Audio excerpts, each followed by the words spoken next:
You're listening to the Recycled Minds podcast.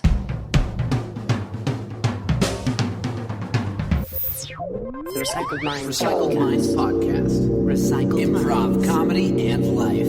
Broadcasting from Boise, Idaho, USA. Boise! It's Idaho, baby! Hey, everybody, thanks for tuning in on this lovely Friday. If it's not Friday where you are and when you're tuning into this podcast, just believe that it is. We got a very special podcast lineup for you today. I'm interviewing Jake Van Paepeghem. This interview happened just a few days ago, so this is hot off the press. Before we get into that, I'm going to let you know where in the world is Heath. Heath Harmison, where can he be? That's right. This is the segment of the show where we let you know where in the country Heath Harmison may be, our friend who travels all over, even all over parts of the world, doing stand-up comedy as well as improvisational comedy, which I get the privilege of doing with him with Recycled Minds. We're going to let you know he's not in studio with us today, and by studio, I mean my living room with my microphone. But, yeah, I'm going to let you know where he is, what's going on with him, and where you can catch him if he's in your area. That's right. Huh. Oh, a good call. Yeah, this is about Heath. Heath Harmison, very funny comedian. Where can he be? All right, well, you can catch Heath Harmison at Wise Guys in Trolley Squares. That is in Utah, Salt Lake City, Utah. At 8 p.m. He will be there Friday, May 24th. That is tonight, people. You are in Utah, and you probably don't have anything better to do. You might as well catch Heath Harmison over at Trolley Squares, kicking off at 8 p.m. The hilarity will begin. He'll also be there Saturday, May 25th, doing a late-night show at 11 p.m. Wise Guys in Trolley Square. So get on over and catch him if you are in the Salt Lake area. He's also going to be there doing a Masters of Influence seminar. Some of you might be taking it, some of you might not, some of you may have heard of it. I don't know. I just know is that Heath says, quote, great seminar, holy crap. That is a unquote from Heath. You can follow him and get more information from Heath at his website. That's heathharmison.com. And you can also follow him at Twitter at Heath Harmison. At Heath Harmison. Follow his Twitter handle. Booski. There you go. Heath Harmison, where can he be?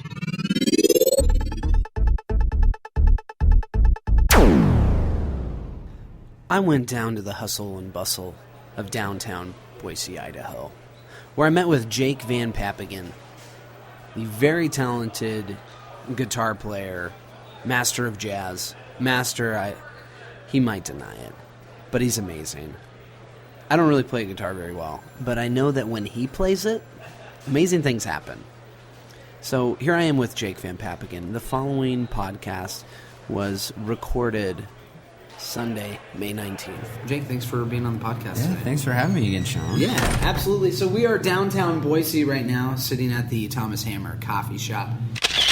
Jake just recently came off of tour with Kris Allen, the winner of the American Idol competition a few years back. You might know one of his songs. And we're all staring down the barrel of our guns. So if your life flashed before you, what would you wish you would have done? Yeah, we gotta stop looking at the hands of the time we've been given. I asked Jake what it was like to go on tour with someone who is so recognizable and so famous. It was cool. It was surprising to get a call from somebody whom you consider a very legitimate celebrity. Is very cool because at this point I can tell someone who Kris Allen is, and I don't have to go through much of an explanation other than to say, he was Kris Allen of American Idol. So even for my parents to know who he was, for most people that I can approach to kind of know who I'm talking about is a big deal. But it was very neat, and I was very honored that my name was even in the hat. Sometimes for those things, you just got to be thankful that you can even be in the circle of people being considered. So, what do you feel like was one of the main reasons why they picked you, Jake, versus some of the other people who may have been in the hat, so to speak? And how did this affect your band, The Interstate, and maybe some of the other projects you're working on in Boise? Was it hard to say, yeah, I'll go on tour with Kris Allen? I think one of the reasons that they picked me was my familiarity with the people that were already playing with Kris. Just like with any other industry, I think musicians would like to say that the music industry is so corrupt in this way, but I feel like almost any industry is as well. But it is kind of who you know. Yeah. And the tour manager that we had is one of my best friends from when I had done some touring back somewhere between 2009 and 2011. That's awesome. And every tour I've done has been with him. And then the keyboard player that we had out is a friend of mine from college as well. That we played together my freshman year of college in a jazz group, and I was in his wedding when he got married. And actually Andrew's the one that introduced me to Sean, our the tour manager that I had, so I mean I already had a good rapport with those guys, and I think that they knew how I was going to be in such a closed situation, like being in a van for a month straight, knowing that I could handle certain things, and knowing that I could do some driving, and that I could stay up late if I needed to, and that I was gonna do my best to work hard and be prepared was a big deal. That they knew that was a known quantity for me coming into the situation, because you do spend so much time with the people that you're in a band with, right? And when you're on the road, it's they're kind of all up in your business pretty much all the time, right? More with Jake VP in just a second. Hey guys, Sean Hancock with Recycled Minds here, and you may be asking yourself, Sean, Heath, how do you guys keep your comedy clean? Well, we owe a lot to thank to Star Cleaners in Boise for helping Recycled Minds keep our comedy clean since 2011. Star Cleaners is located at the corner of 5 Mile and Overland, right near Flying M Coffee House. This latte is amazing. Oh, how do you have time for that? Don't you have garments to get clean? You mean you don't know? All I have to do is go around the corner to Star Cleaners. It's only $2.75 per garment. Shut your face. I can't. It's the truth. Get on over to Star Cleaners in Boise. That is at the corner of Overland and 5 Mile. Tell them Recycled Minds said hi. It is only $2.75 per item, and there is absolutely no limit on what you can get clean. You can check them out online for more information, or you can just give them a call at 208-322-5742. That is 208-322-5742. Star Cleaners, thanks for being awesome. More with Jake VP in just a second. You're listening to the Recycled Minds podcast. The Recycled Minds podcast. Recycled Improv, Minds. comedy, and life. Broadcasting from Boise, Idaho, USA. Boise! It's Idaho, baby! And now we're back with Jake Van Paepeghem.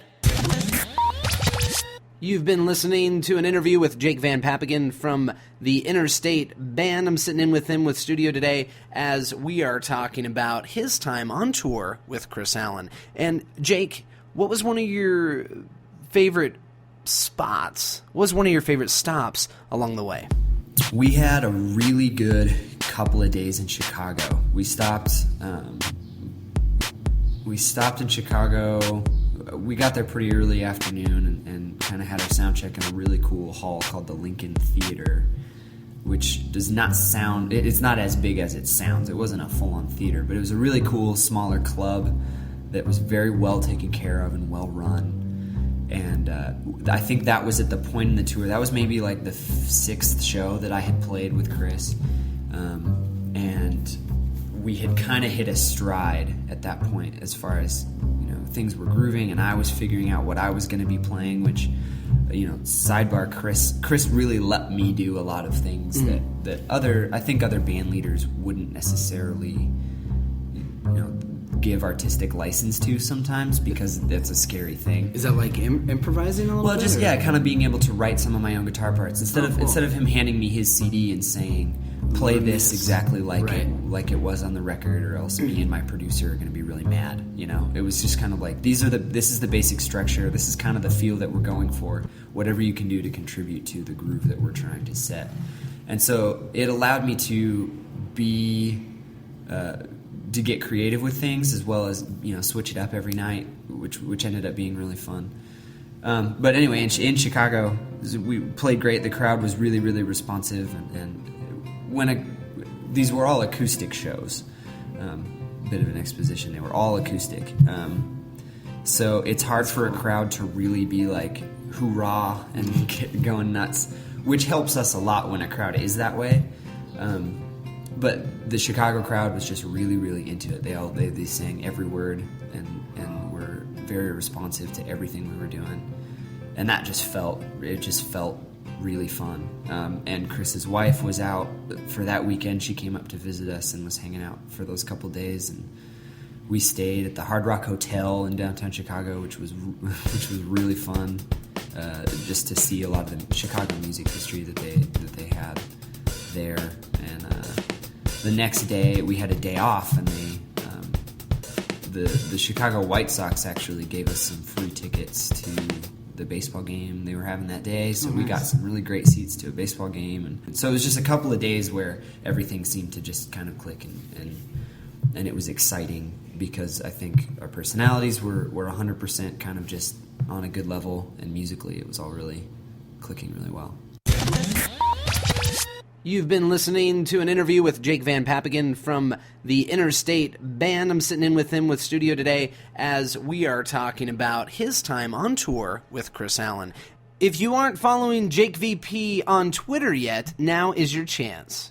Jake's handle is @JakeVP. Pretty simple. Also, you can check out Interstate Band at interstateband.net. Their Twitter handle is @interstate_band. So stay plugged in. Here's some more with Jake VP.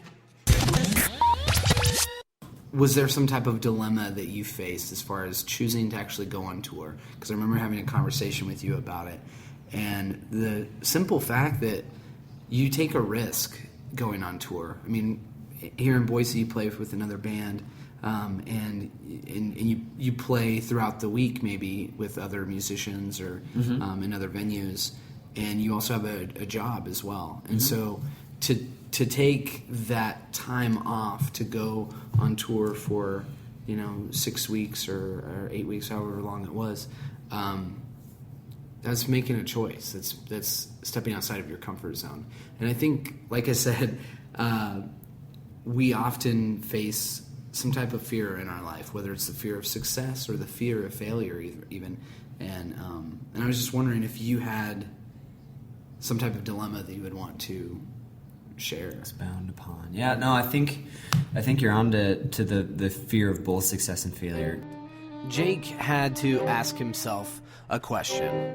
Was he going to put his entire life, his band, his job, his other projects on hold to do something that sounds pretty outrageous, pretty amazing, but also it was going to be a sacrifice and could also have a weight with some of the people and projects that he's invested in, some things that are very important in his life.